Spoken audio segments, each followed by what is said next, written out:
Hello and welcome to the What If I Fail podcast. And today we have Lea joining us. I am so excited for this episode. I think it's going to be so much fun. We have to be careful we don't natter for 7 hours and force everyone to watch that. Got to remember the camera is recording. Do you want to introduce yourself for anyone that doesn't know who you are? So my name's Lea Turner. I run a membership community for small business owners called The Halt, of which Alex has been a long-term member. I'm also known for being a LinkedIn trainer, although I have pretty much retired from that. I'm a solo mum to a 10-year-old son. I've got a dog, 2 cats, and a love of traveling and being sarcastic on the internet. That's about me in a nutshell, I suppose. You are so good at being sarcastic on the internet. And every single time I see a post that's got the screenshots of Whimsy, you are always in that screenshot set. They're like, oh, what whimsical things can we do? I'm like, in a second, I'm going to see Leah's. I've been tagged in that a bunch more times recently because, so I posted on Threads, someone posted about like the acts of whimsy that you add to your day. And my response was that my to-do list is called my to-da list. And then when I tick things off, I do jazz hands. And for some reason, like that, the screenshot of that reply on a thread has been put in every viral meme page all over the internet. And at least once a week, someone tags me going, oh, look, yours is in there. And they've been seen by millions and millions and millions across the world. I'm like, none of my shit goes, well, occasionally stuff like goes viral, but yeah. Yeah, that one thing. At least your branding looks good on it. You know, it's you did well there. Like at least your name is easy to find. They can get you from anonymous with it. Yeah. The random things we don't think will aid us. Always. Amazing. So in the last episode, I talked a lot about people who try and get successful in ways that don't require them to do hard work. The people that feel entitled to success but don't actually want to put the effort in to do the work. It's a bit controversial, but I feel like it needs to be talked about because there are lots of them out there. And one discussion that you and I have had over and over again are the instances of people who try to get close to you so that they can almost, I don't know, have your shine reflect on them and then it'll boost them up via proximity. I feel like this is something that people don't realise we know is happening. Like we can tell when they're trying to do that. You definitely get a feel for it. Like there's sometimes I'm very led by my gut these days, and I trust my instincts a lot more because if I backtrack over the last 6-7 years, the times when I didn't trust my gut was always the times I was wrong. And I wished I had. So now I trust my gut a lot more. And I definitely trust my gut feeling about people. And generally speaking, the majority of people around me are very much real. They're the people certainly that are in my close circle, which is a lot smaller than it used to be. But the people that I trust, I know are authentic and they're not trying to use me as leverage for their own visibility. And for anyone who doesn't know me, like this is not me being egotistical. I've got over 200,000 followers across social media, and the majority of those are on LinkedIn. So people that want to get a spotlight on their business feel that if they befriend me, they'll benefit because they see people around me benefiting from my reach. So they'll see me doing posts about people that I work closely with, my email marketers, my virtual assistants, my tech support. Like I talk about them very openly as part of my team. And as a result, they get clients from it because people trust what I say, so they trust them, and inevitably they get an amazing service because that's why I celebrate them, because they're brilliant. I don't get paid for it. I celebrate them because I can't run my business without them. But people see that happening and they think, right, well, if I'm in Leah's circle, she'll do that about me and then my business will benefit, which isn't necessarily the case, because when they come with me with that transactional energy, I feel it and I recoil rather than draw closer to them. And it's happened countless times, absolutely countless times. And it'll be little tells, like someone will invite me to lunch and really the only thing they want is a photo opportunity so that they could post it on the internet. Or they'll run over to you in an event and they'll be like, take a quick selfie and run off again. They don't stop to really talk. They just want the selfie so that they can post it on the internet and talk about how amazing it was to meet me. And I'm like, we didn't even have a conversation.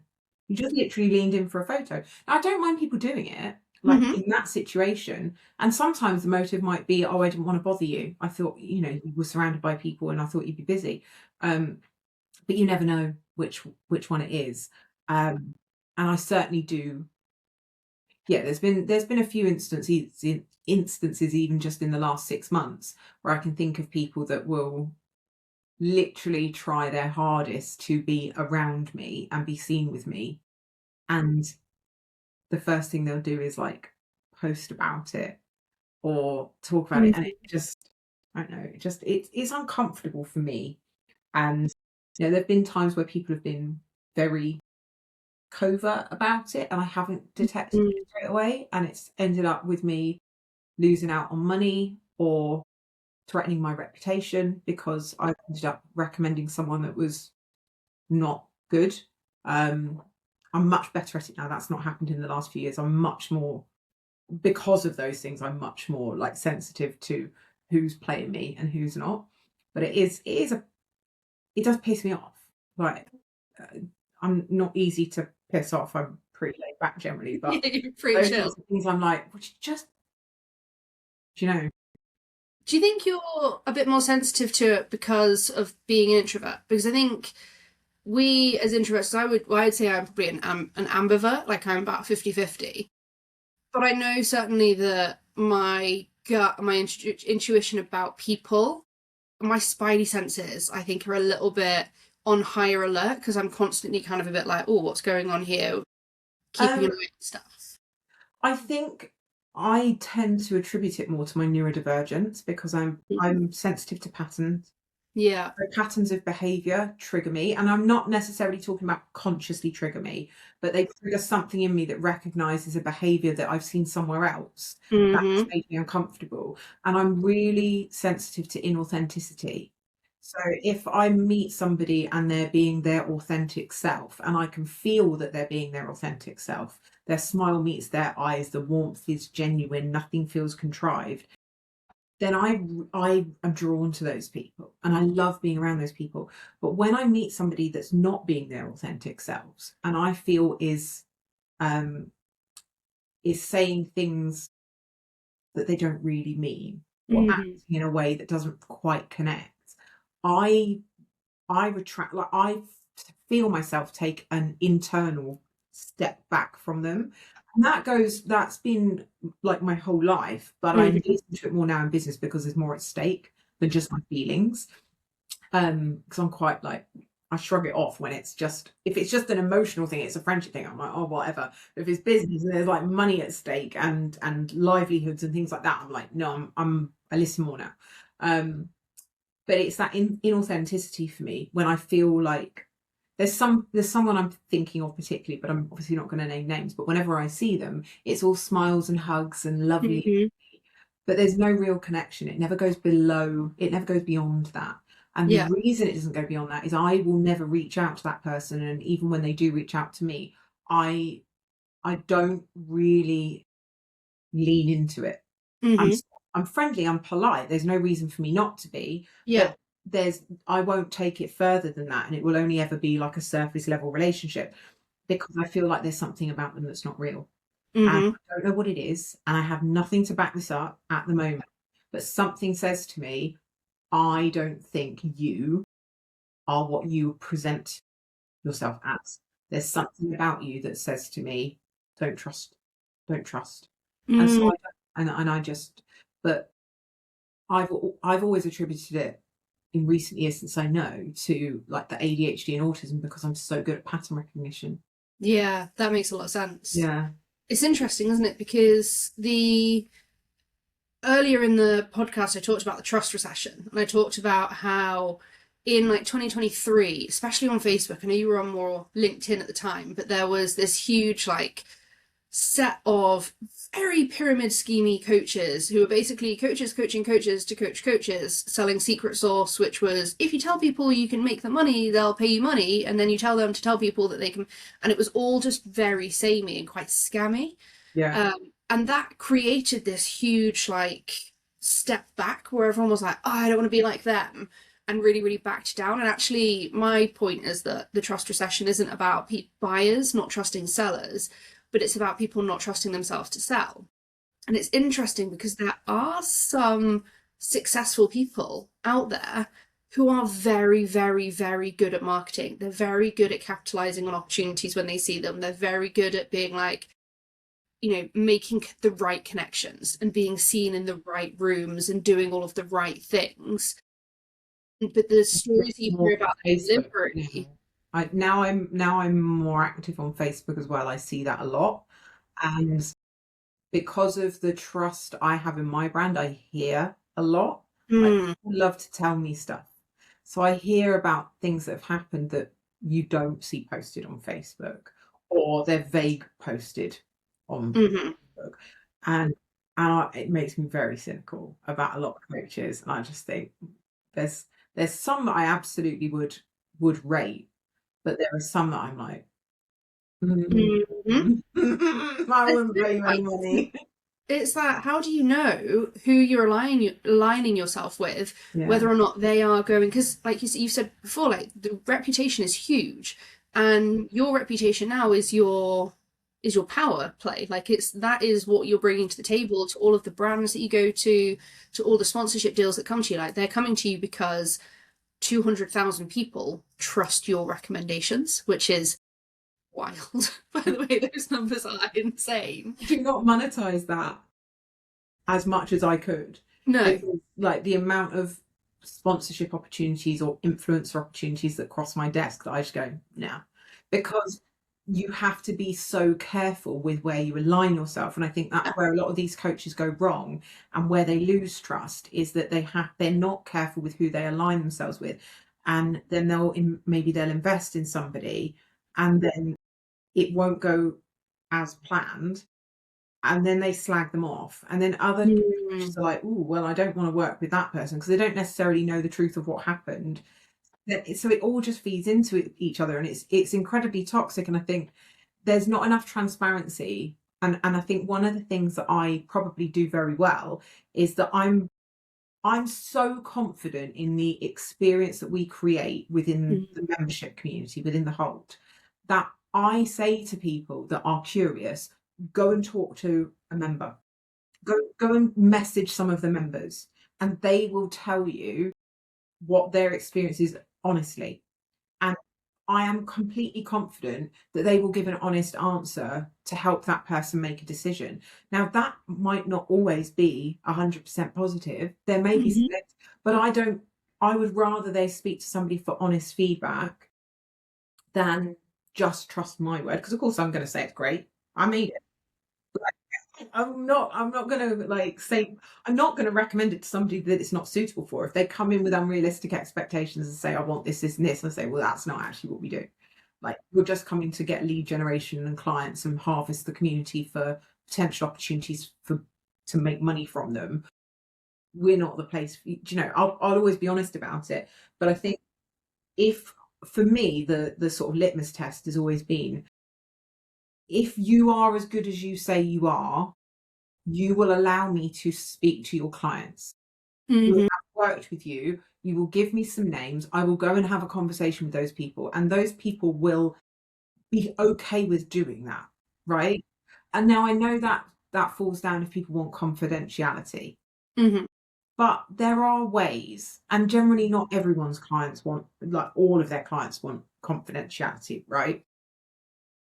And I think I've definitely seen a lot of coaches online that have fabricated their reviews, fake LinkedIn profiles to leave recommendations. And you go to the LinkedIn profiles, the people don't exist. They're just like blank profiles. Oh, you've paid me for this, but actually there's nothing on your profile to prove that you've actually had the training that you said you've had. So I think speaking to somebody, even if it's via DM, you know that it's a real person. You can send a voice note back and forward. a legit person with an active profile that you're speaking to, or via email or whatever it is, like making sure you're getting those, because if you're really confident in your abilities and you can do what you say you can do, and if you're, especially if you're a high ticket coach, Yes. your clients are going to rave. If I paid someone 10K and they helped me make 100K, and they wanted somebody, a potential other client, to come and speak to me, I'd be like, hell yeah, send them over. Mhm.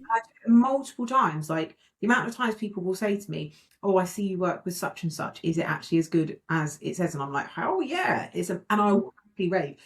If that doesn't happen, I won't be spending that money, because there will be somebody that you can spend that money with that will let you do that. So will And you that, do for that for me, sure?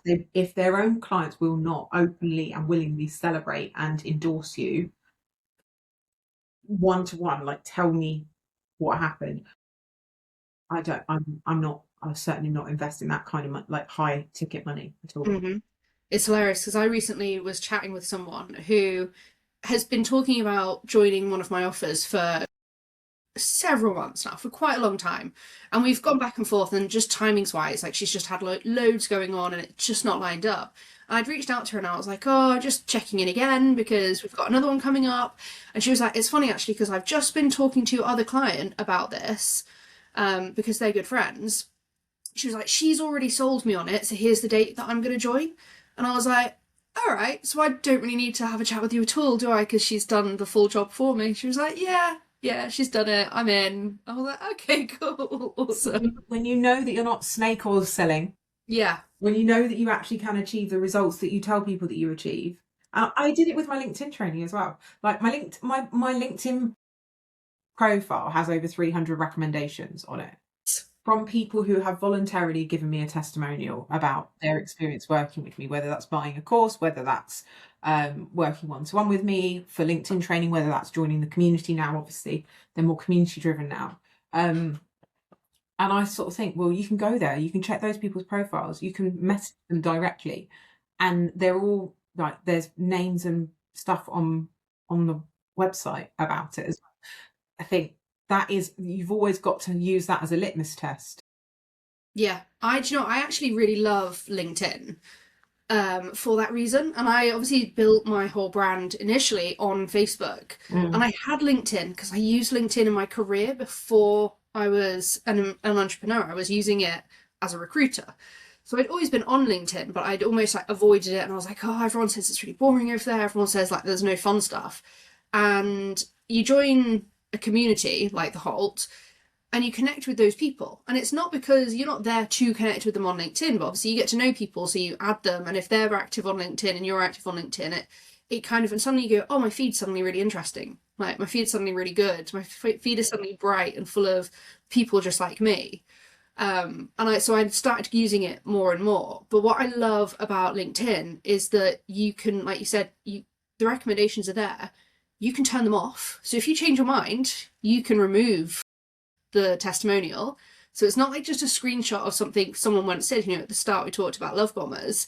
The amount of people I know who screenshot their love bombing clients and are like, oh, look, this person's raving about me. I'm like, they actually hate you now? Like, that person actually bitches about you all the time, Seen that but happen. you're still using that screenshot because it makes you look great. Some people tie it into like the onboarding and the thing like that, don't they? So you'll see that they're encouraged to leave a testimonial after they've done a free challenge, but then they'll sign up for the whole thing, be disappointed, feel scammed, but it's too late because they've already Too late. they've Yeah, already captured the positive recommendation. You're like, yeah. yeah, Whereas, so I love the fact that you can turn them off on LinkedIn, and I love the fact that you can follow it through to someone's real profile and see, okay, that person, now you've got 300, I've got about 30, I think, it's still which good. ironically is massive for You don't LinkedIn. go through as many clients as I was, True. I was doing trainings where I was training like 50 people at once. So, Yeah. you know, But it's I just think it's like you said, it's a really good litmus test of like what are actual people saying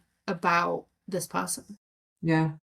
Yeah, you've got to be so careful because I think the trouble is, especially if you are somebody who does focus their business on like their good values and their integrity, we Hmm. have this confirmation bias and this sort of way of expecting everybody to behave the way we do, especially if you're neurodivergent.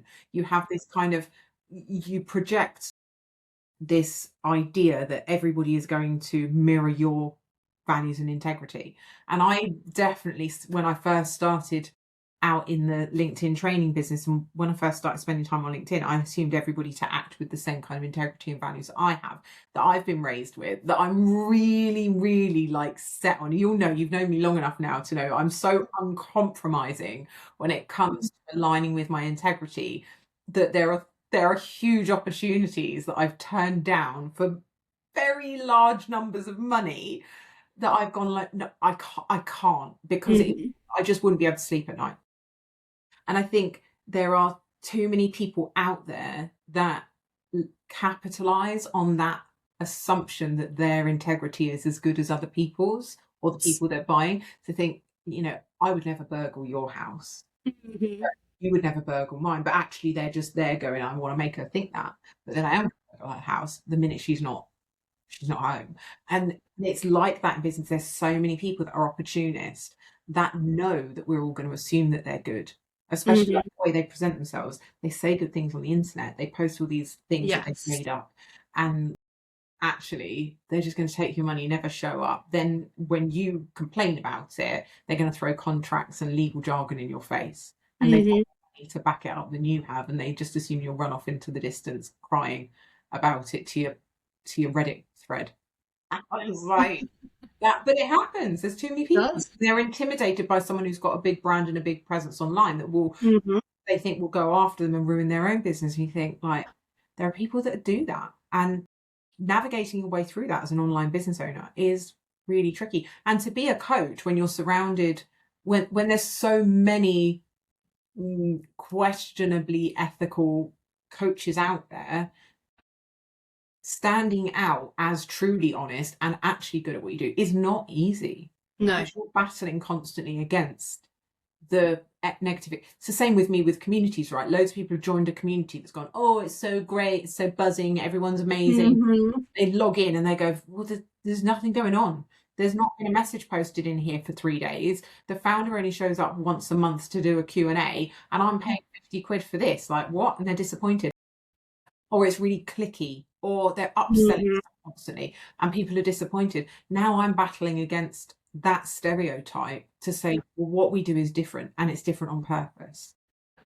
So yeah, they just make the world a shit place for all of us, don't they? They really do. Harder. They really do. They need to fuck off. Like, it's annoying because they're really good at the one thing that everyone else is really bad at. Like, they're really good at marketing. Yeah. And really terrible at delivery, and everyone else is really great at delivery, really terrible at marketing. And it's like, unless you can get both, like once you can get both, absolute powerhouse. They have audacity as well. They have the audacity and the copywriting skills, or the money to pay a good copywriter to present themselves so brilliantly that you're like, I feel so compelled to work with you because you're pressing on all of my buttons, and you know all of the things that I need.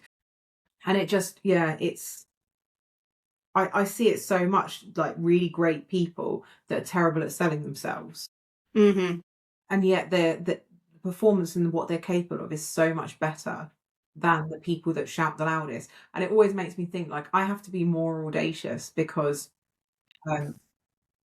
you can change the world. And I always say that to people as well, like, because it's something Danny Wallace and I talked about on my podcast with her. Like, who are you to deny the people the help you give?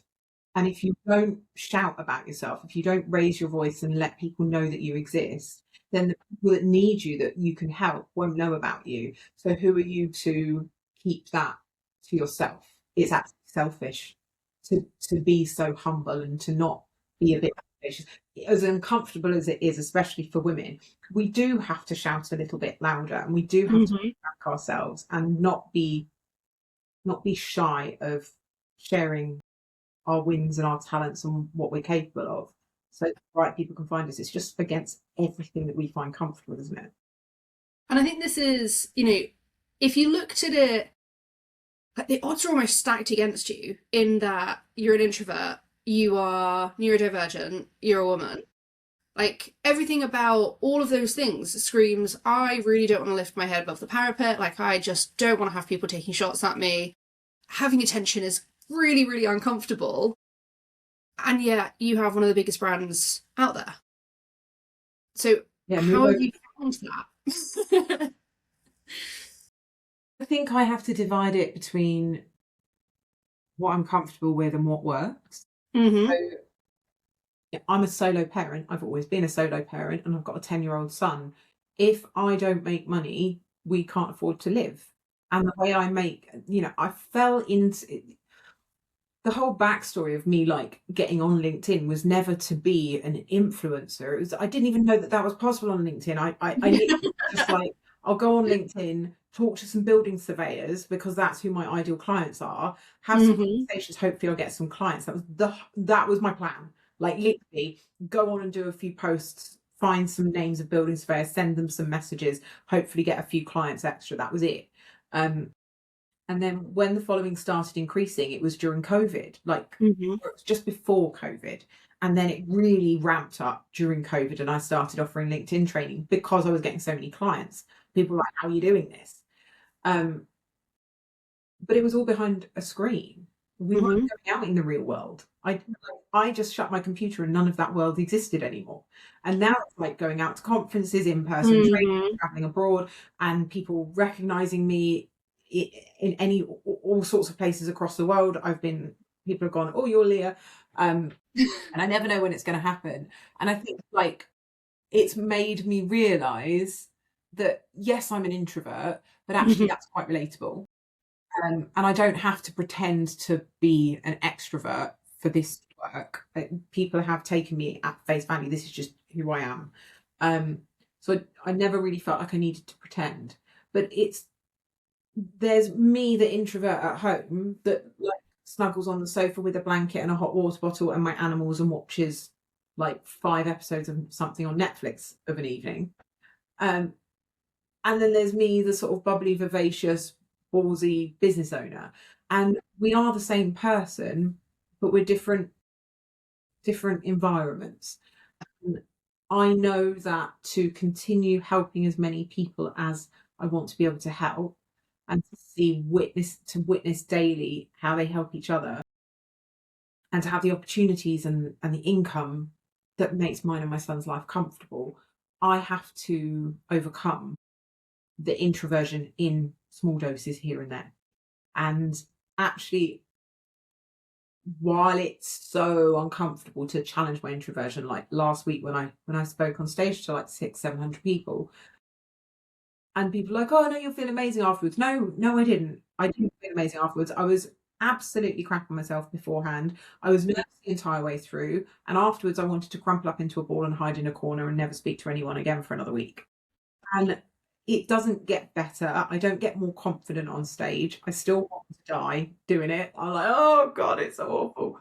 But the impact it has on people, they Mm-hmm. come up to me and say, oh my God, I've really felt what you were saying. I felt really relatable. It really helped me to see that somebody else's experience. That for me makes it worthwhile because my whole purpose of everything that I do is to be able to help other people have the confidence to go, it's okay Mm-hmm. to be scared and it's okay to be an introvert, and you don't have to be confidently walking on stage twerking and twirling a mic for what you say to still be worth hearing. And I think knowing the impact is what helps me just put the introversion aside for a minute and go, I'm going to do this uncomfortable thing because it has a great impact. And then I can just go back to being an introvert. And I can do it scared and I can do it with my voice cracking and I don't have to be confident. I've got something worth saying that helps people. So it's that, it's the money, don't get me wrong. Like I'm not a set, I'm all about helping people. I get paid for this shit, but the helping bit is what makes it enjoyable for me. Yes. If I was getting paid lots of money to do something I hated, I would not do it. I'd just go back to being poor. I have like wouldn't want me. So yeah, it's that you've got to find the thing that's worth overcoming or walking uncomfortably with. Makes sense. It's interesting because in the episode I had with Washington, we talked about how actually sometimes it's not about performing different versions of you, it's just about amplifying facets of you. So those facets already exist. You just amplify them in different environments depending on what's needed. Yeah. Because I would say your public persona is an amplification of the real you. It's who you are, but it's who you are when you're at your most comfortable with the people that you get on with the best. Yeah. Because you are sarcastic and you are funny and you are a bit ditzy sometimes and you are hugely self-deprecating and like take the piss out of yourself. And so amplifying that persona, I think is partly why people feel like they're friends with you, because they feel like they really know you. Yeah. Because your social media, like if you look at your threads, it's everything from a date you went on that went really, really badly to, oh, the cat's just wanted another fucking mouse and I've had to say. Yeah. Like it's a stream of random consciousness. Yeah.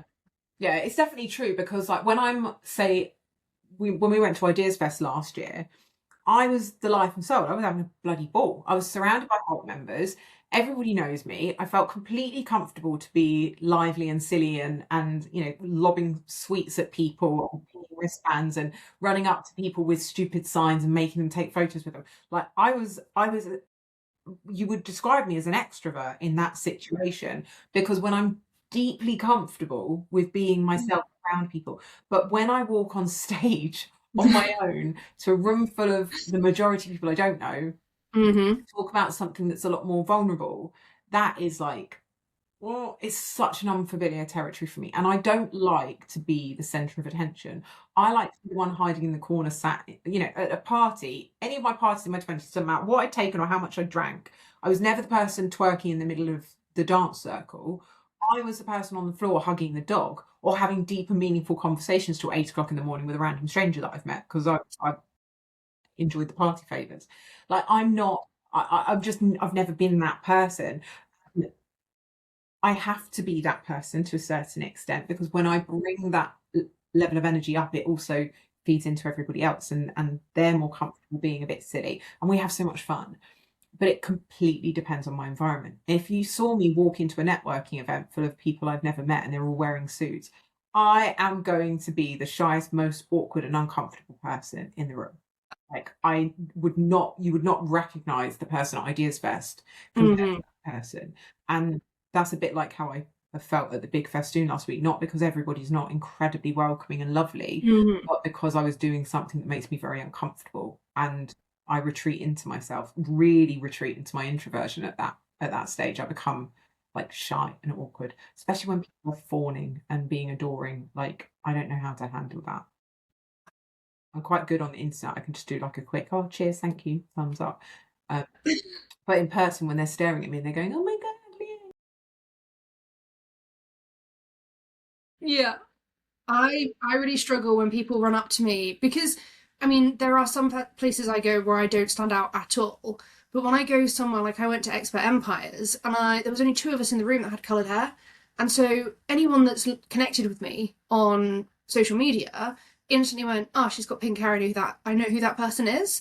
And they would come up to me and they would like say, "Hey, Alex," and I'm like, "I have no fucking clue. I've got nothing.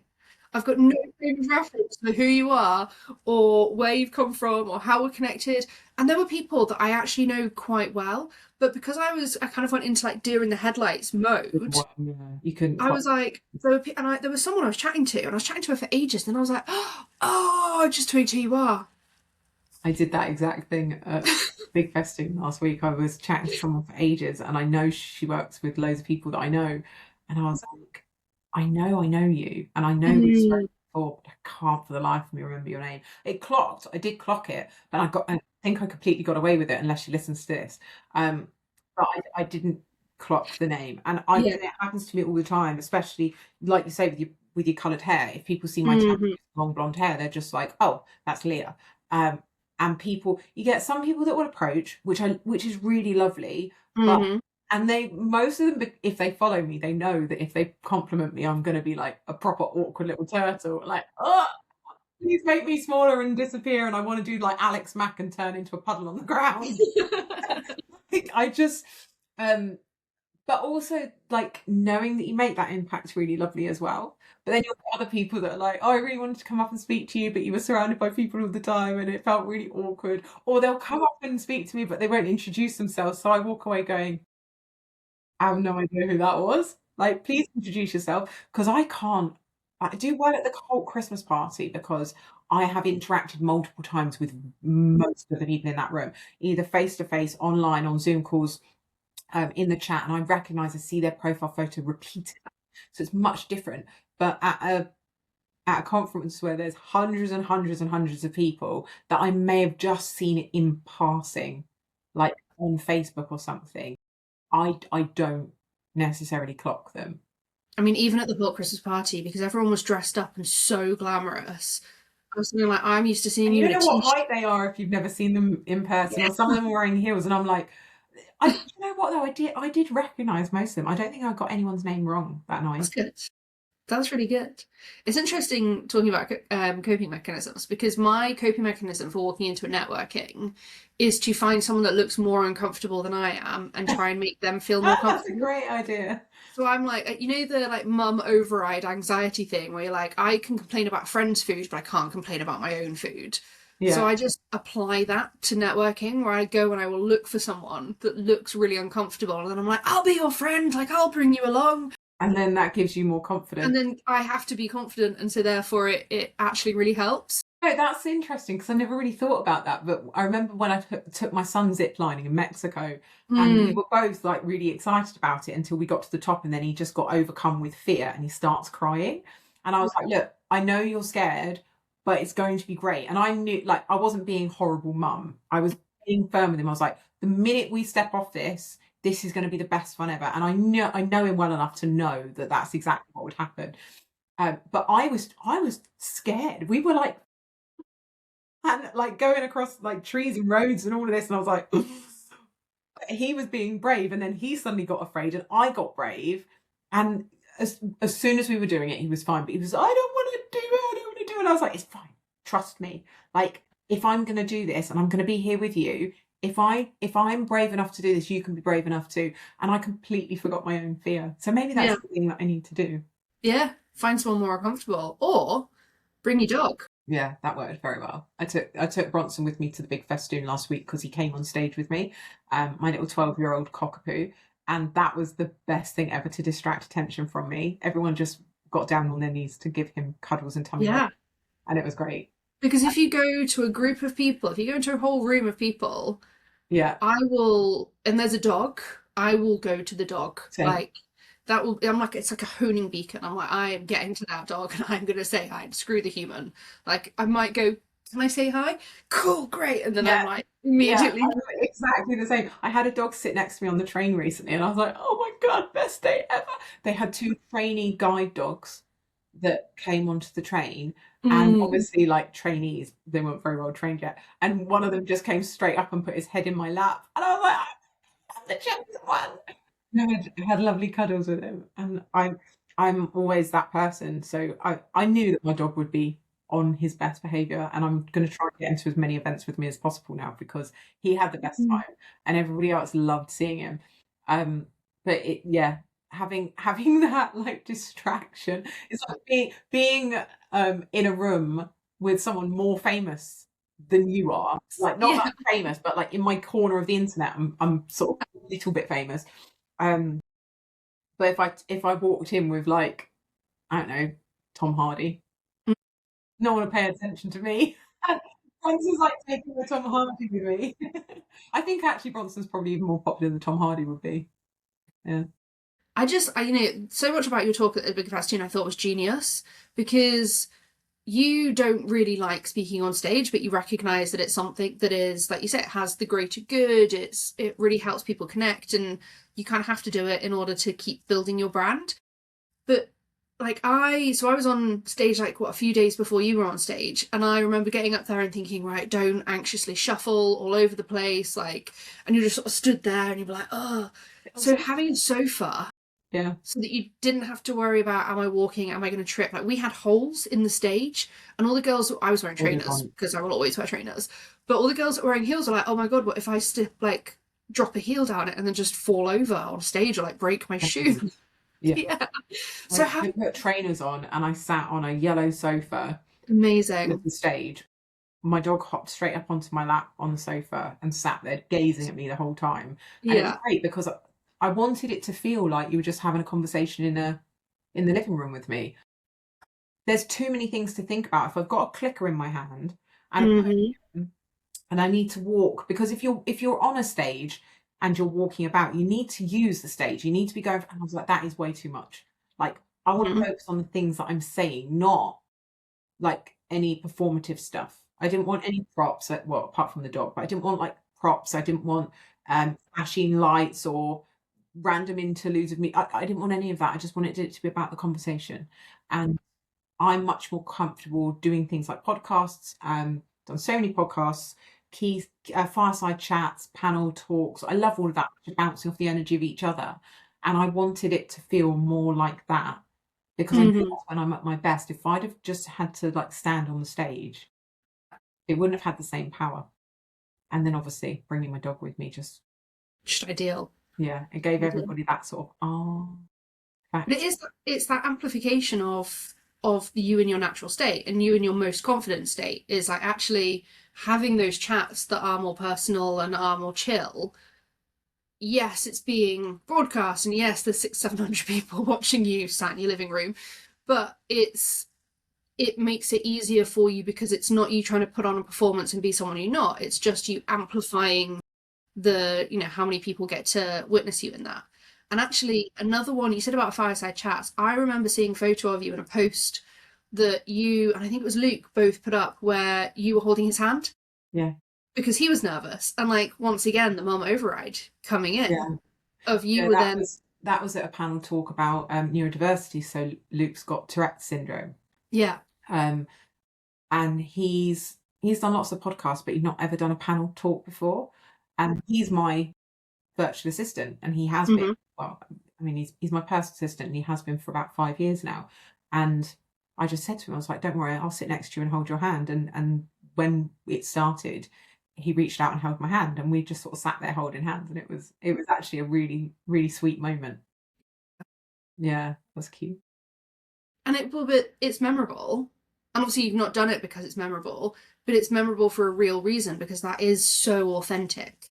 Yeah, I was just looking after him because he was nervous, and we're really close friends. And the same with like my dog. It's, while they're not planned or staged as such, they're not designed. I brought my dog because I feel good and more relaxed. He's like a fidget toy for me. As long as I keep stroking him, he doesn't honk. Yeah. While I'm stroking him, I'm being mindful, and it's calming my nervous system. But it showed a glimpse of the true person behind it, where you get to sort of see that closeness of my dog just gazing lovingly at me. You know that I would assume you can tell that I'm a kind person when my dog like can't stop staring at me, loving me, because I always assume if a dog gazes, or holding my friend's hand because he's nervous, like that's not contrived, it's genuine. And I think people feel that it's genuine. But those are parts of a brand that they're so intangible, aren't they? But they become incredibly valuable. And I think those are the little moments that people will sort of see that I've talked about and go and know that I'm not there staging it to impress people and fake it till I make it kind of thing. I hope so anyway. And that's the real difference, isn't it? We talked about the people that are really great at that contrived performance of, I'm such a great person, like you should really like me, I'm so lovely and kind and wonderful. But there's that spidey sense, and it's the little moments that you see in other people that you can go, oh no, that's really authentic, though, isn't it? Because that's where the difference is, and what my gut instinct tells. There are people in the world who are truly good people, and don't get me wrong, I'm not perfect, but I'm trying. I'm always trying to be a better person, to be good, to help, to put good things out into the world. And I try my best to avoid putting bad things out into the world. Like there's a conscious thing for me. Sometimes I even recognize I'm about to snap about something and I go, no, I'm not going to be that person. And it's definitely something that's amplified since I've had visibility online, and then it's translated into the real world. I'm like, I never know who's watching. Is that the person that I want to be? Or is that the person that I'm just, my monkey chimp side of my brain is just going, and I think, no, I'm going to be a better person here. And it's not faking it. It's just checking myself and going, that's not the version of myself I want to put forward. That's not person. I'm being impatient. I'm being rude. Very, Mm-hmm. but do you know what I mean? And then there are people that want everyone else to think they're good, but good is a performance for them Mm-hmm. rather than it's something that they actually want to be. They don't care about it. They just want everyone else to think that they're good without actually committing to what it takes to consciously be better. And I definitely feel like being visible online has forced me to really look at myself and the bits of me that I'm like, you could be better. Like that's that's not a good thing to do. And want to improve and want to be the best version of myself. Not just for that, but also for my son. The older he gets, the more he watches my work, like how I behave. And I need to be double the role model for him because I'm his only parent. So I'm very conscious of the fact that he watches everything that I do. You know, if Mm-hmm. I drop a piece of litter, I'm picking it up and putting it in the bin straight away. I'm never going to leave a dog poo on the side of the road because I don't want him to be that kind of person. I don't snap at people just for giving bad service. I'm like, I'll be patient. Sometimes I have to be firm. Mm-hmm. But, you know, like I'm not ever going to be the person that shouts at a waiter or gets angry at a stranger in the street. Like I'll avoid conflict. I'll choose peace because that's the kind of person I want him to be. And and I hold myself to a very high standard now as a parent and as someone who's got a fair amount of online visibility. And Mm-hmm. I don't I don't think it makes me inauthentic. I think that like Well, that's part of that is you want to authentically. be. Yeah, I want to be the Yeah, best version of myself. And I'm leading a community as well. Like I feel the best leaders always lead by example. yeah, agreed. It's interesting because I keep saying it's interesting. I need to get a better adjective. That's Um, fascinating. we, the this whole idea of like leading by example, but this kind of inwards look on reflection on yourself. Mm, Until there's nothing quite like entrepreneurship, maybe parenthood, to be fair, yeah. but there's nothing quite like entrepreneurship for suddenly doing all the personal development work in the world. Mm. It's that kind of process, and you see people start and they're like, I'm going to start a business. And then suddenly there's all of this like internal reflection, there's all of this turning inwards and like shadow work, and oh, I'm going to pull myself apart and rebuild again. Doing I feel like you have done it, you've just not done it consciously.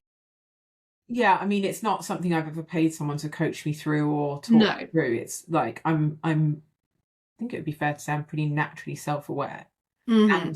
and self-reflective because like I say, like I'm being watched by so many different people that I want to make proud of me and I want to Mm-hmm. do a good job for, whether that's my son or my clients or my team. And I know I want to be the best version for them, and also for me. You know, like I am the happiest I am when I'm making other people around me feel good, feel happy, feel encouraged. Like that's what brings me the most joy. I don't like the feeling of people being disappointed in me. I think that's partly why I fear like getting up on stage and have that severe imposter syndrome getting on stage because I'm like, what if I disappoint everyone? And Mm-hmm. it's not that I care what they think. Like I'm not worried about them judging me. I'm worried about letting them down because they have, you know, if they've come to an event and they're looking forward to me speaking, and then I was to say something that made them go, I was Mm-hmm. better from her. I don't want I don't want to create that bad feeling for them. It doesn't matter to me whether like did a good job or not, but I don't want to be the cause of disappointment for them. But I like people to feel good, not bad. It's a weird one to explain because it's not really. No, it makes perfect sense because the amount of events I've gone to where you hear a speaker and inherently, especially if you're someone that also speaks or you've maybe applied for different events or you're wanting to move into speaking roles. And there are some speakers, and maybe this is quite harsh to say, but I look at them and I'm like, you're only up there because you paid. Like you're not up there because you're genuinely really, really good or because you're a very good speaker. You're up there because you paid for a speaking slot and it's just PR for you. And so when I get on stage, I'm like, shit, I don't want people to think that about me. So I need to like really show up for them and I need to really interact and get the engagement and and have them walk away feeling like, oh, actually I've been challenged, or I've been like taught something, or that's really like lit a fire in me a little bit.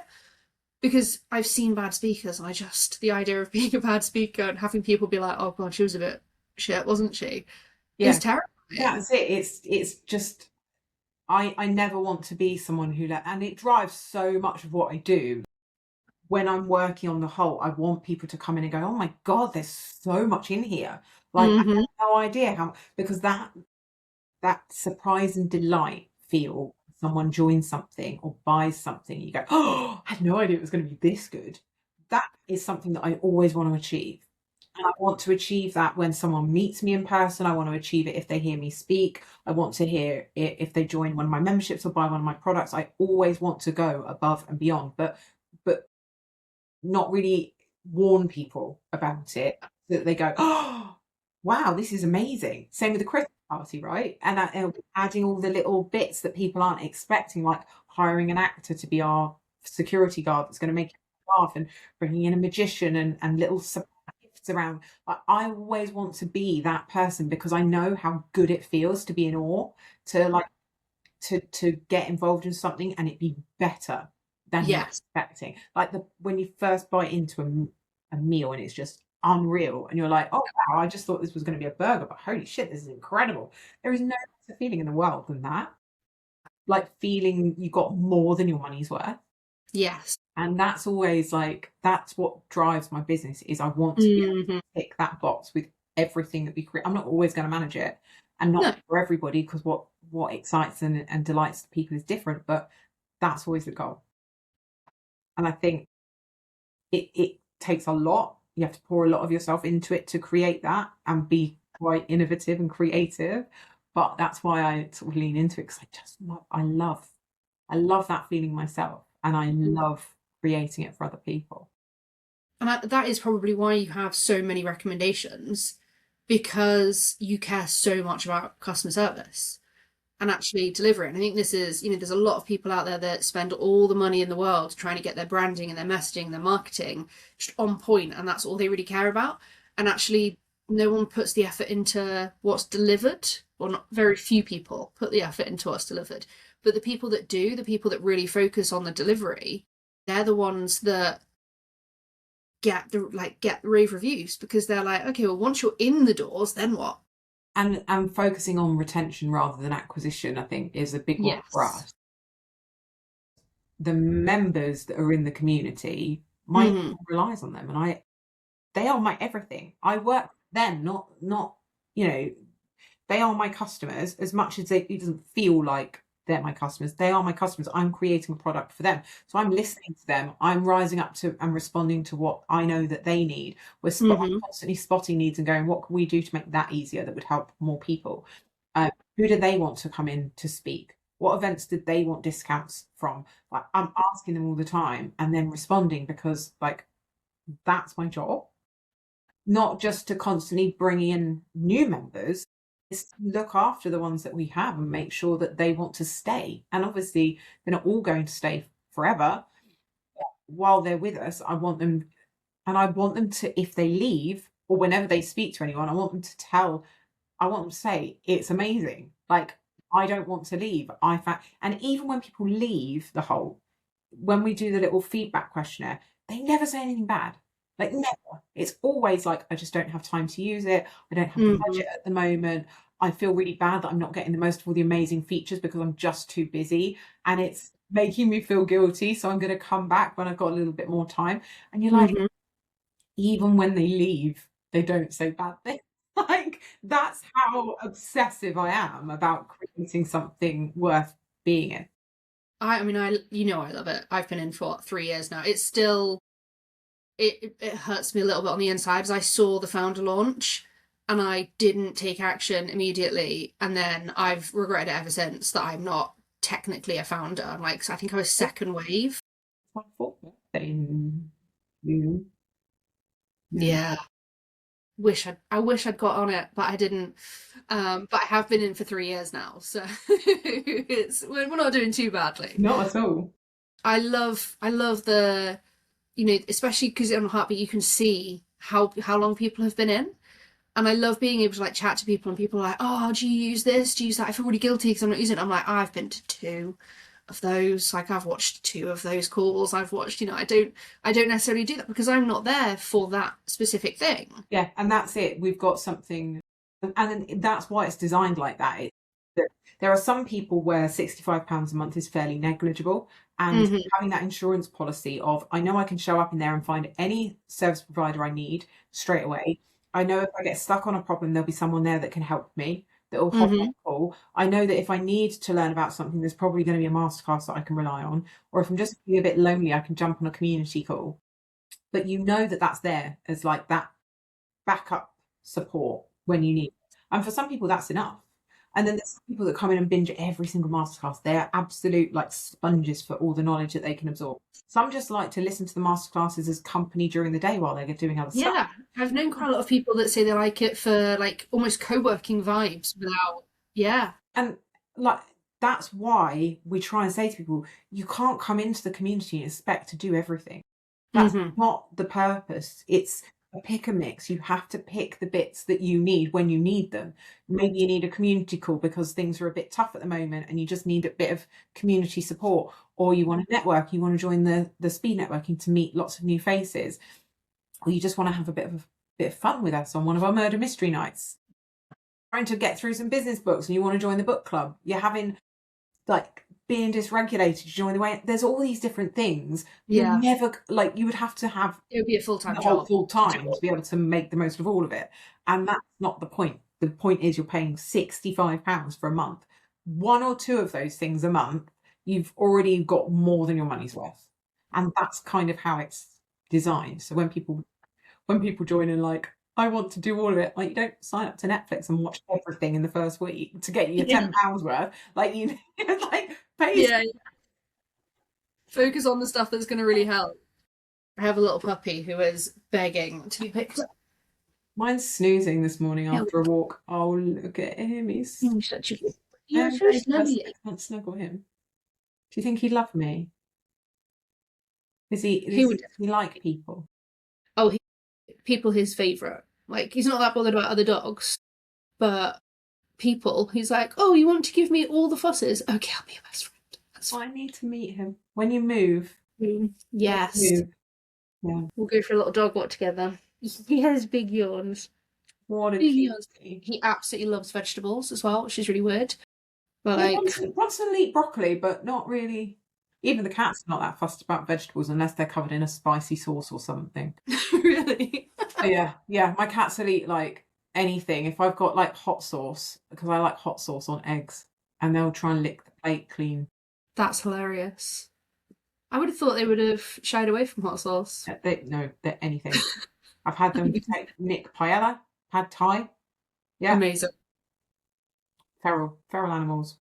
Yeah, no, we get the chopping board out. Vegetables is Toby's thing. He's like, peppers.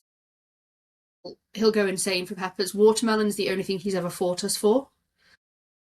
Like, because he won't do tug. Like, he won't play tug with a rope or anything like that. But we once accidentally gave him a watermelon rind and then realised he wasn't supposed to have the rind. And he would not give it back. He was like, no, I'm keeping this. Oh, my God. That was so cute. Bless him.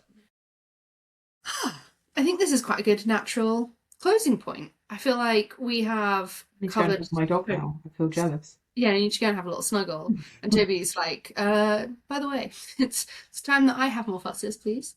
It's been an absolute pleasure chatting with you. Thank you for having me. Always. Amazing. Alrighty, well, I will leave things there, but I will chat to you very soon.